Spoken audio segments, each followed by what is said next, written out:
Ever had that reunion moment? You see the guy who shows up dripping in designer labels, talking about million-dollar deals, but you just know he's probably losing sleep over his mortgage. Then there's the other classmate, the one in the plain hoodie, low-key sipping tea, who actually hit financial freedom years ago and just didn't tell anyone. Why is it that in our heads, being rich has to look rich? We've all seen it. People maxing out credit cards for a bag just because they think that logo is a golden ticket to a higher social class. I'm Moo Moo. Today, let's talk about the first big shocker from the psychology of money. True wealth is invisible.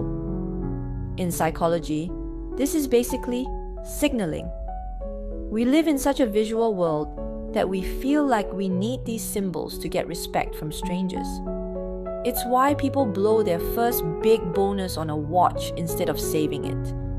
It's status anxiety in real time.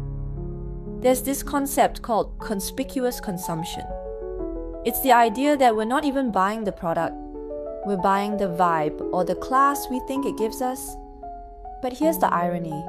Being rich and being wealthy are two completely different worlds. Rich is your current income. It's the flashy car and the expensive shoes. It's what people see. Wealth is the money you haven't spent. It's the stocks, the bonds, and the cash sitting quietly in the background. Think of it like the Stoics did. They believed your value shouldn't be built on external stuff. True wealth is actually option value. Every time you spend money just to show off, you're literally killing your options. You buy a luxury car you can't really afford. You got some likes on Instagram, but you just lost the freedom to quit your job because now you're a slave to that car loan. There's a killer quote in the book. Wealth is the ability to choose not to spend today so that you can have more freedom in the future. It's like a psychological invisibility cloak. When you don't feel the need to prove yourself through things, you finally get control over your life. I have a friend who still drives a beat-up 10-year-old car and lives in a super modest spot.